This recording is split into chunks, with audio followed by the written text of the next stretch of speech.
നമ്മുടെ കുട്ടികളുടെ ഫ്രോക്കിലൊക്കെ ഡിസൈൻ ചെയ്യാൻ പറ്റിയ ഒരു പോംപോം വർക്കായിട്ടാണ് കേട്ടോ ഇന്ന് വന്നിട്ടുള്ളത്. അതിന് വേണ്ടിയിട്ട് നെറ്റിൻ്റെ ഫാബ്രിക്കാണ് എടുത്തിട്ടുള്ളത്. 3 ഇഞ്ച് വീതിയും 9 ഇഞ്ച് നീളത്തിലാണ് കേട്ടോ 4 പീസ് ഞാൻ എടുത്തിട്ടുണ്ട് നെറ്റിൻ്റെ. അതേപോലെ തന്നെ ചെറിയൊരു പീസ് ഇത് കെട്ടാൻ വേണ്ടിയിട്ട് എടുത്തിട്ടുണ്ട് കേട്ടോ. അത് നമ്മൾ സ്റ്റിച്ചൊന്നും ചെയ്യാണ്ടാണ് ചെയ്തെടുക്കുന്നത്, പെട്ടെന്ന് തന്നെ ചെയ്തെടുക്കാൻ പറ്റുന്നതാണ്. അപ്പോൾ ഇതാ 4 എണ്ണം ഒരേപോലെ ഇതുപോലെ ആക്കിയിട്ട് നമ്മൾ സാധാരണ ഒന്നിങ്ങനെ മടക്കി കൊടുക്കുകയാണ് ചെയ്യുന്നത് കേട്ടോ ഫുള്ളായിട്ട്.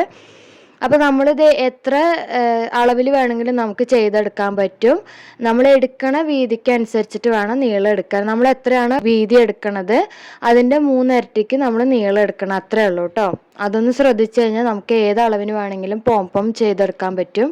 അപ്പോൾ നമ്മളിതാ ഇതുപോലെ ഒന്ന് ആക്കിയിട്ട് നമ്മളൊന്ന് കെട്ടി കൊടുക്കുകയാണ് ചെയ്യണത്. 2 3 പ്രാവശ്യം അതുപോലെ ഒന്ന് നടു നോക്കിയിട്ടൊന്ന് കെട്ടിക്കൊടുക്കുക കേട്ടോ. അതിന് ശേഷം നമ്മൾ ബാക്കിയുള്ളത് കെട്ടിയതിൻ്റെ ബാക്കി നമ്മളൊന്ന് ഇതുപോലെ ഒന്ന് കട്ട് ചെയ്ത് കൊടുക്കുകയാണ് ചെയ്യണത്. ഇതുപോലെ തന്നെ നമുക്ക് വേണമെങ്കിൽ തുന്നിയിട്ടും ചെയ്യാം. നടുഭാഗത്ത് ഇത് അതുപോലെ ഒന്ന് തുന്നി കൊടുത്തതിന് ശേഷം ഒന്ന് വലിച്ചു കഴിഞ്ഞാൽ നമുക്ക് ഇതേപോലെ തന്നെ നടുവായിട്ട് കിട്ടും കേട്ടോ. എന്നിട്ട് നമ്മൾ അപ്പുറത്തും ഇപ്പുറത്തുള്ള ഇതുപോലത്തെ ഫാബ്രിക്കുകൾ ഇങ്ങനെ ഒന്ന് വലിച്ച് കൊടുക്കുകയാണ് ചെയ്യണത്. ഓരോന്നായിട്ട് ഇങ്ങനെ വലിച്ച് കൊടുക്കുക. ഒരു ഭാഗത്തത്തെ കഴിഞ്ഞാൽ മറ്റു ഭാഗത്തും ഇതുപോലെ ഒന്ന് ആക്കി കൊടുക്കുക കേട്ടോ. എന്നിട്ട് നമ്മൾ താഴ്ഭാഗത്തു നിന്ന് മുകളിലേക്ക് ഒന്ന് അതുപോലെ ഒന്ന് ഇങ്ങനെ പിടിക്കുക. അതായി കാണുന്ന പോലെ ഒന്ന് പിടിച്ചു കഴിഞ്ഞിട്ട് നമുക്ക് കുറച്ച് ഇങ്ങനെ മുകളിലേക്ക് ഇങ്ങനെ പൊന്തി നിൽക്കണതൊക്കെ തോന്നണതൊക്കെ ഒന്ന് വെട്ടി കൊടുക്കുകയാണ് ചെയ്യേണ്ടത് കേട്ടോ. ചെറുതായിട്ടൊന്നിങ്ങനെ വെട്ടി കൊടുത്താൽ മതി.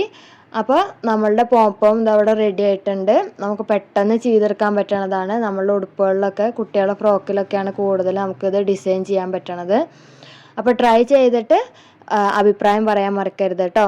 ചാനൽ ആദ്യമായിട്ട് കാണുന്നവരാണ് സബ്സ്ക്രൈബ് ചെയ്ത് സപ്പോർട്ട് ചെയ്യാൻ മറക്കരുതേ.